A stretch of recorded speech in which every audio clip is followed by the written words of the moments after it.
जी, मैं प्रारंभ करूं स्वामी जी।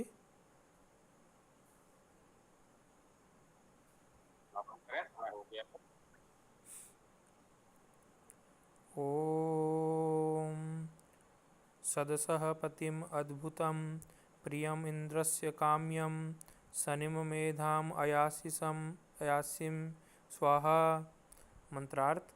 सदसः सभा के पतिम अधिपति रक्षक पालक अद्भुतम अद्भुत आश्चर्यजनक इंद्रस्य इंद्र परमेश्वरवान के प्रियम प्रिय काम्यम कमनीय सनिम दानी मेधाम मेधा बुद्धि को स्वाहा व्यापक आयास्यम प्राप्त करूं। भावार्थ।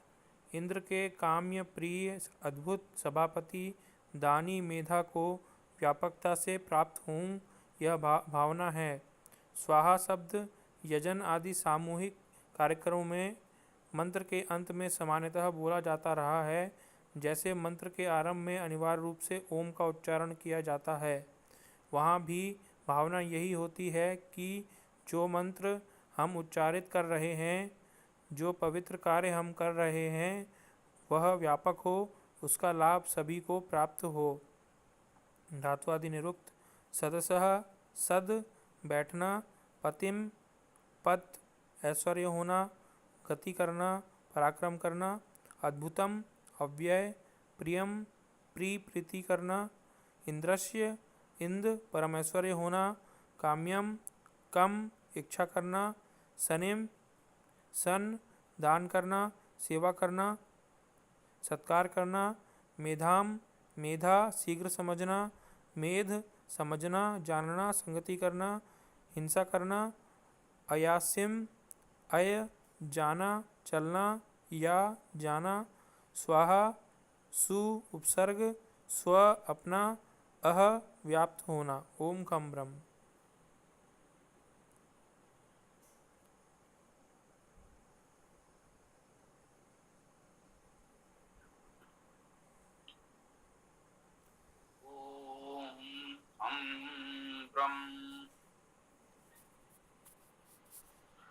यजुर्वेद अध्याय 32 त्रयोदशा मंत्र।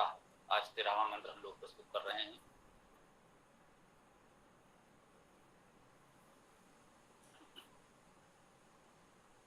ओम सदसा पतिम अद्भुतम प्रियम इंद्रस्य काम्यम सनिम मेधाम अयाशिषम स्वाहा। यह मंत्र अपने स्वरूप में गायत्री है।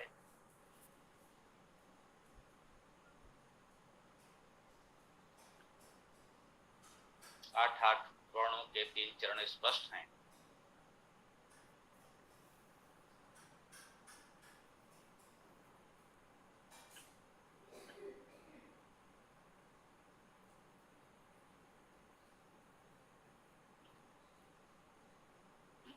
सदसः पतिम, सदसः सद का अर्थ है बैठना।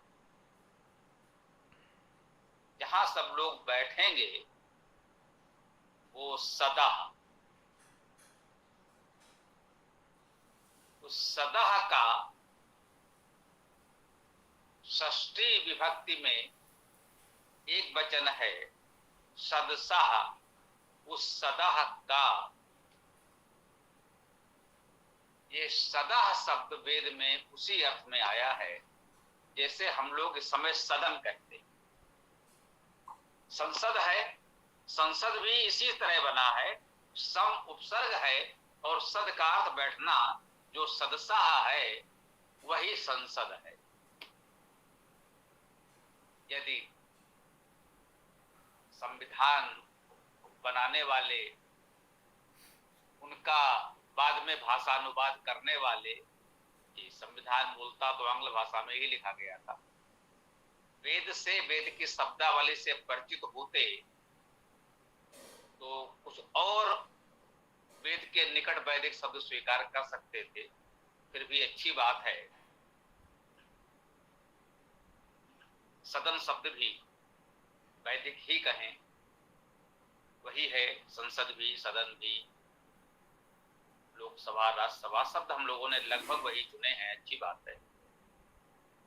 कह रहे हैं सदसः पतिम, उस सदन के अधिपति को, सदसः पतिम अद्भुतम, अद्भुत है वो, इस सदन का अधिपति जो है वो अद्भुत है, उसको प्रियम, प्रिय है उसको, उस प्रिय को इंद्रस्य काम्यम, इंद्रस्य इंद्र के, काम्यम काम्य, कामना योग, इस सभा का, इस सदन का अधिपति कैसा है, अद्भुत है, प्रिय है और इंद्र का काम्य है। इंद्र यदि परमेश्वरीय धातु से इंद्र शब्द की निष्पत्ति है, इंद्र शब्द का अर्थ हुआ परमेश्वरवान, क्या कह लें परमेश्वर, एक ही बात है। तो हमारे सभा का, सदन का, संसद का अधिपति कैसा हो, उसका प्रमुख कैसा हो, वो कहा गया है वो अद्भुत हो, विद्वता में, बल पराक्रम में, और सबका प्रिय हो। प्रिय होना भी महत्वपूर्ण है। यदि वह सबके लिए अप्रिय होगा तो सभा का संचालन कैसे करेगा। उसे प्रिय होना चाहिए और केवल लोगों का प्रिय न हो, उसमें कुछ ऐसे गुण होने चाहिए जो इंद्र से काम्यम, परमेश्वर को चाहने वाला हो, परमेश्वर जिसको चाहता ऐसा हो। तो इंद्र से काम्यम, इंद्र का काम्य हो, इंद्र का इच्छित हो, जिसकी इच्छा वह इंद्र परमेश्वर करे। ऐसे कुछ प्रेरक कथाएं मिलती हैं। किसी संत को कोई ऐसा दिव्य पुरुष मिला, उसने कहा भाई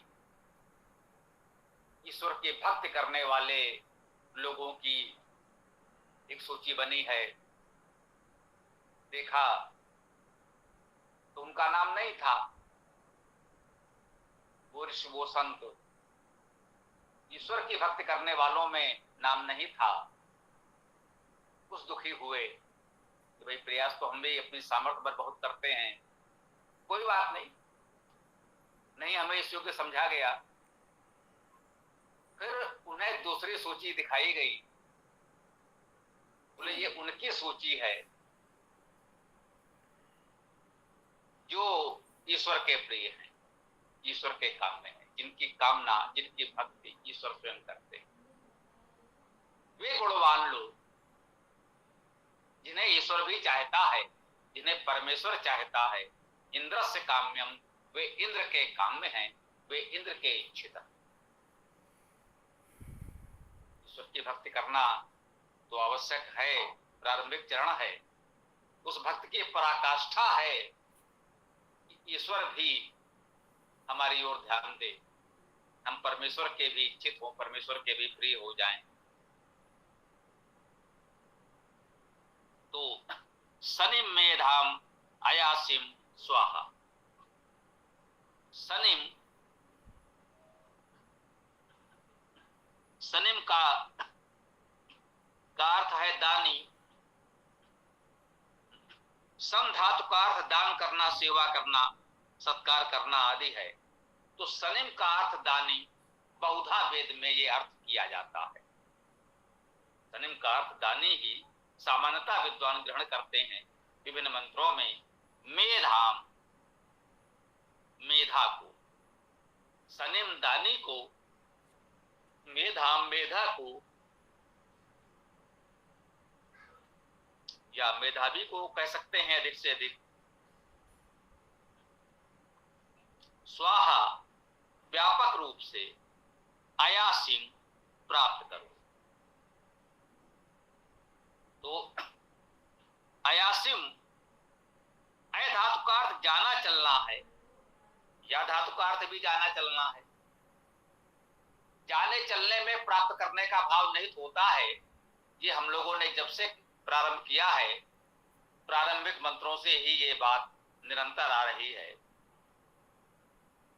इसमें जाना चलना में प्राप्त करना, जानना आदि अर्थ समाहित होते हैं। स्वाहा शब्द का अर्थ भी समझ लें। स्वाहा शब्द में सु उपसर्ग मान लीजिए। स्व का अर्थ अपना है, यह भी मान सकते हैं। और सु धातु का अर्थ सृजन, ऐश्वर्य, प्रेरणा है, यह भी महत्वपूर्ण है। अय धातु का अर्थ व्याप्त होना है, यह भी महत्वपूर्ण है। स्वाहा का मुख्य अर्थ व्याप्त होना, सृजनशील होना, प्रेरक होना ग्रहण किया जाता। विभिन्न विद्वानों ने विभिन्न मंत्रों में विभिन्न अवसरों पर इन्हीं बातों को कुछ अलग अलग शब्दों में व्यक्त किया होगा। कोई अंतर नहीं है, मुख्य भाव स्वाहा का यही है। इस मंत्र में जो हमने प्रारंभ में कहना चाहा था, गायत्री की दृष्टि से बहुत से गंभीर अध्येता विद्वानों ने यह भी माना है कि चूंकि यजुर्वेद का उपयोग बाद में हवन पूजन जैसे कर्मकांड में होने लगा है, तो बहुधा स्वाहा शब्द मंत्र के अंत में एक प्रकार से अभ्यास में आ गया। तो ऐसी कोई बात नहीं है। बहुत से मंत्रों में बीच में अनेक बार स्वाहा आता है, एक बार आता है, दो बार आता है, अनेक बार आता है। तो स्वाहा शब्द है, उसका अपना अर्थ है और उसको उस रूप में हम स्वीकार कर सकते हैं। ये ठीक है कि बहुधा अंत में जो स्वाहा शब्द होता है, यदि उसे ना भी पढ़ें तो भी मंत्र का अर्थ पूर्ण हो जाएगा, और उसे ले लें तो उसका अर्थ व्यापक है, तो पूरे मंत्र के अर्थ को व्यापकता प्रदान करेगा, तो भी अच्छा ही है। तो उसको इस रूप में हमें ग्रहण करना चाहिए।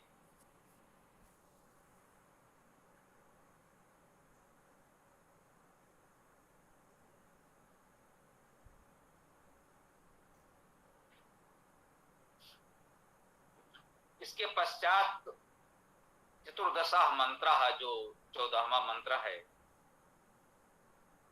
वह भी आप लोगों का बहुत परिचित प्रतीत होता है। मंत्र सरल था, सरलता से इसकी बात पूरी हो गई, और वह मंत्र भी सरल सा ही है। तो पढ़ लेते हैं, प्रयास करते हैं, यह मंत्र भी हो जाएगा मुझे लगता है। ओम जाम मेधाम देवगणा पितरः च उपासते तया माम अद्य मेधया अग्ने मेधा विनम कुरुस। अब ये मंत्र भी हवन पूजन में पढ़ते हैं तो स्वाहा अंत में पढ़ दिया जाता। इस अभ्यास से हो सकता है किसी पुस्तक में लिख भी दिया जाए, यहां नहीं भी लिखा है, कोई बहुत अंतर नहीं पड़ता। या मेधाम देवगणा, उसकी मेधा की बात इस मंत्र में भी आई थी, तो इसे मेधा सूक्त के रूप में ग्रहण कर सकते हैं। याम, जिस मेधाम, मेधा को देवगणा, देवगण तेजस्वी दिव्य विद्वान गण, पितरा चा और पितर, पितरजन, पितर जो हमारे पालन करता है, उपासते उपासना करते हैं। कह रहे हैं कि जिस मेधा को देवगण और पितर उपासना करते हैं, उपासना करना उप समीप, आसन बैठना, आस्था बैठना, जिसके समीप बैठते हैं, अर्थात जिस मेधा को देवों और पितरों ने ग्रहण किया है, प्राप्त किया है, उसका सामीप्य पाया है, जो मेधा हमारे देवों और पितरों के पास है, तया माम अद्य मेधया, तया उसके द्वारा, माम मुझको, अद्य आज, मेधया मेधा के द्वारा। कह रहे हैं मुझको आज उस मेधा के द्वारा, अग्नि, हे अग्नि स्वरूप परमात्मा, अग्नि, अग्नि सूक्त हमने बहुत से पढ़े हैं, अग्नि शब्द बहुत परिचित हो गया है। अग धातु है, गति करना मुख्य अर्थ है। अग्रणी ग्रहण करना भी इसका एक अर्थ है। तो प्रगतिशील अग्रणी ग्रहण करता, इसका अर्थ हम लोग करते हैं। तो अग्नि, हे अग्नि मेधाविनम कुरु, मेधावी करो। अग्नि संबोधन है, तो अर्थ करते समय सबसे पहले लेंगे अग्नि, हे अग्नि, हे अग्रणी प्रगतिशील परमात्मन, जिस मेधा को हमारे देवगण और पितर उपासना करते हैं, उसी मेधा के द्वारा, तया मेधया, उस मेधा के द्वारा अद्य आज मुझको भी मेधाविनम कुरु, मेधावी बना दो। क्या सुंदर प्रार्थना है। कह रहे हैं हमारे पूर्वज देवगण पितर मेधावी थे, जो मेधा उनको प्राप्त हुई, इस मेधा को प्राप्त करके उन्होंने अपना जीवन सार्थक किया। तो हे अग्नि स्वरूप परमात्मन, उस मेधा से हमें भी मेधावी बना दो, वही मेधा हमें भी प्रदान करो। यह उत्तम प्रार्थना इस मंत्र में की गई। आज ये 2 सरल से मंत्र हम लोगों ने पढ़े समझे। इस अध्याय में भी 2 मंत्र और हैं। यहाँ पर हम अपनी बात को विराम देते हैं। अब आगे आप लोग जो भी प्रश्न हो, विचार हो, चर्चा हो, कर सकते हैं। ओम खम ब्रह्म।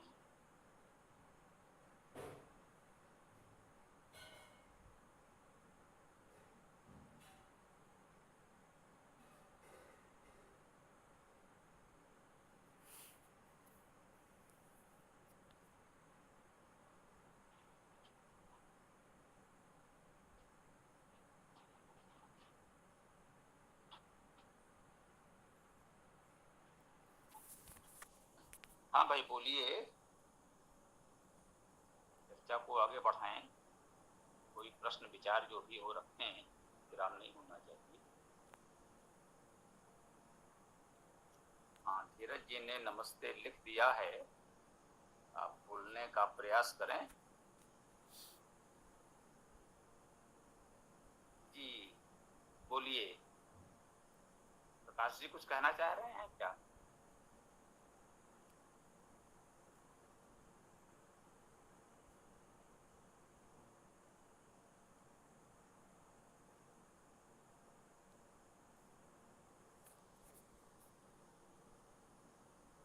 भाई पुलकित देखो क्या बात है, कुछ बोलो, दोस्ता आगे बढ़ाओ। पुत्र जी आप कुछ बोल रहे हैं तो बोलिए। थोड़ा विषय से हटके है स्वामी जी, अगर आपकी आज्ञा है तो मैं।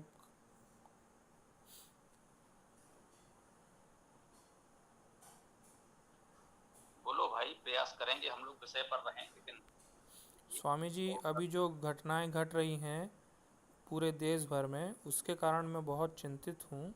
क्योंकि हिंदू मुस्लिम हो रहा है कई जगह, और कई जगह जातिवाद हो रहा है, और तोड़ फोड़ बहुत हो रही है।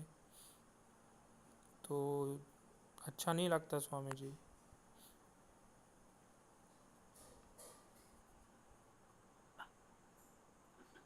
हम इतना ही कह सकते हैं कि जो हमसे संभव हो, हमें अपना कर्म करना चाहिए।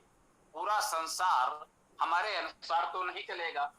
हम अपने में इतना सामर्थ्य बनाएं, हमारी शासन सत्ता हो तो हम लोगों को अपने तरीके से अपनी दिशा में चला सकते हैं। वह तो संभव नहीं है। इतना बड़ा समाज कुछ नहीं कर पा रहा है, तो हम आप अनावश्यक चिंता करके क्या करेंगे? इसको कहते हैं चिंता नहीं, चिंतन करें।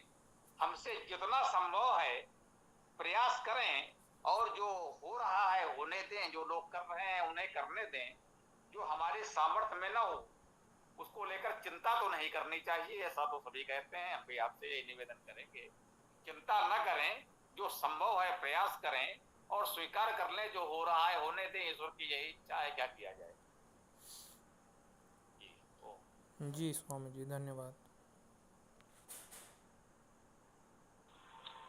स्वामी जी थोड़ा सा इसमें जोड़ना चाहता हूँ। जी बोलिए। जो भी लोग जो कर रहे हैं वो हमसे पूछ कर भी नहीं कर रहे हैं, और हम चिंता होकर कर क्या लेंगे, क्योंकि हमारे पास ना साधन है ना क्षमता है। तो इसलिए इसके ऊपर अनावश्यक रूप से चिंतित ना हो।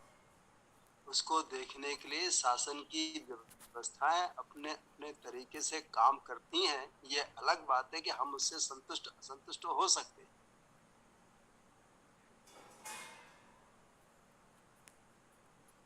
ये बिल्कुल ठीक है, यही उचित मार्ग है और हम कर भी क्या सकते हैं।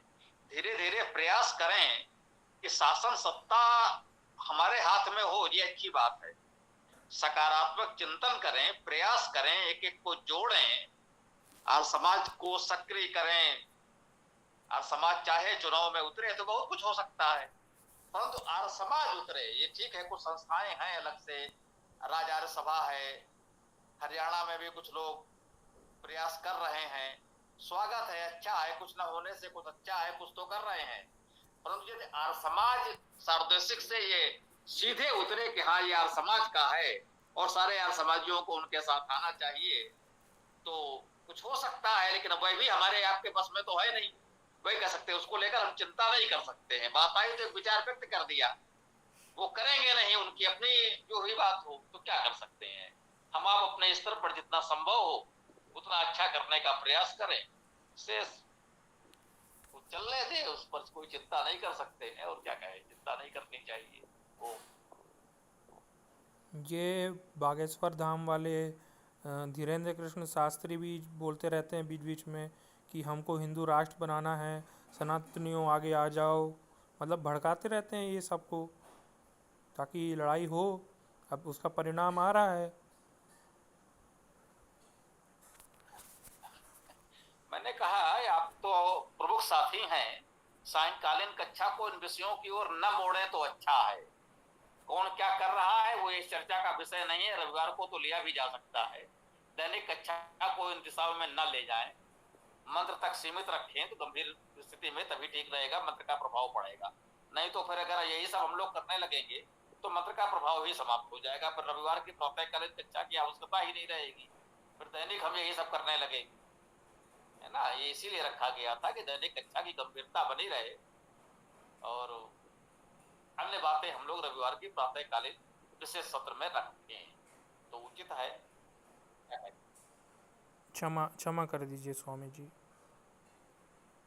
ठीक है, थोड़ा सा ध्यान रखेंगे हम लोग, आपस में प्रमुख लोग हैं तो।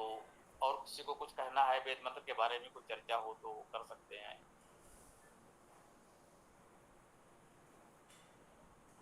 स्वामी जी, ये जो अपना वेद मंत्र है, इसमें इस बात का आशय निकलता है कि विद्वान गण, रक्षक गण, पितर जो हमारे हैं, जिनकी हम उपासना अर्चना पूजा करें, और ये सब हमें उत्तम बुद्धियां प्रदान करते हुए उत्तम बुद्धियां प्रदान करें, जिससे हम उन सभी का स्वागत सत्कार करते रहें। ऐसा कुछ आशय निकलता है क्या? ऐसा कुछ तो हमें नहीं, आपको ये कैसे किस मंत्र को कह रहे हैं? यह है ना, या मेधा देवगणा हाँ पितरश्चोपयते तया मां हाँ, मध्य मेधा मेधा विनम कुरु स्वाहा। तो तो उसमें यही कहा ना, या मेधाम देवगणा पितरश्च उपासते। तो देवगण और पितर उस मेधा की उपासना करते हैं, इसमें तो ये कहा जा रहा है।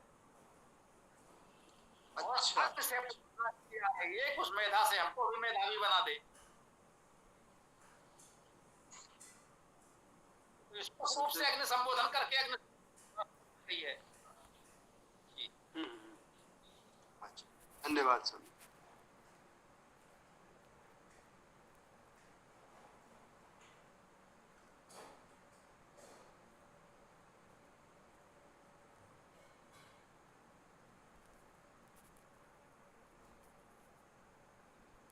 जी बताएं, और किसी को कुछ कहना हो तो बताएं, अन्यथा समापन की ओर बढ़ेंगे।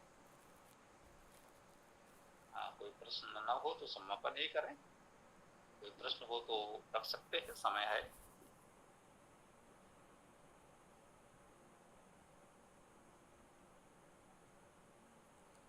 स्वामी जी, देवगणा शब्द का अर्थ 1 मिनट पहले समझा दीजिए प्लीज। देवगण का अर्थ हुआ देवों का समूह। जो कह लें देव का बहुवचन। अब वो काव्य में देवाहा कह सकते थे, देवासा कह सकते थे। वहां वर्णों की गणना होती है तो देवगणा में कह दिया गया।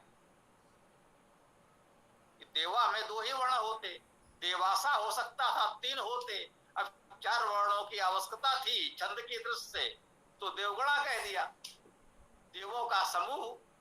देवगणा का क्या अर्थ हुआ? देवों का समूह अर्थात बहुत से देव। और देव तो हम लोग जानते ही हैं, विद्वान, तेजस्वी आदि जो भी हम लोग कहते हैं, है ना। वो जी स्वामी जी, धन्यवाद।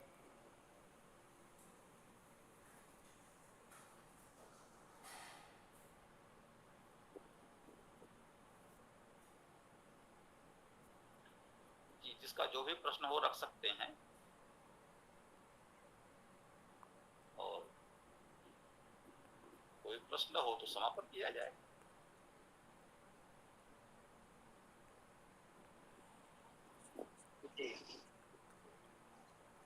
जी तो समापन करते हैं। ओम यो असो आदित्य पुरुषः सो असो अहम ओम खम ब्रह्म सभी को नमस्ते। ओम यो असो वादित्ये पुरुषः सो असो वहम्। ओम खम ब्रह्म सबको सादर नमस्ते। नमस्ते सभी साथ।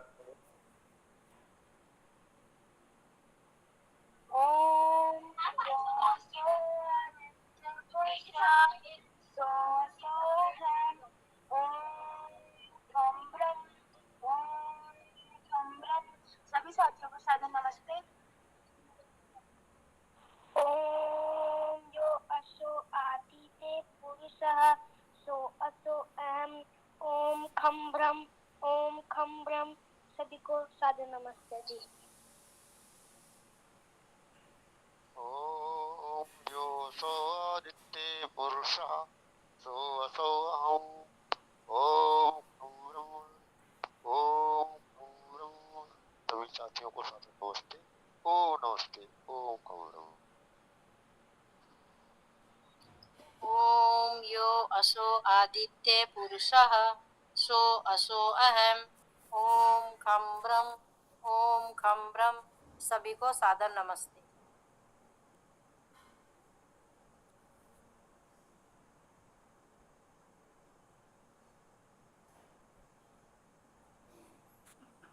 तो कल इस वेद कक्षा में सायंकाल 7:30 बजे हम लोग पुनः मिलते हैं। ओम स्वस्ति, ओम नमस्ते, ओम खम ब्रह्म।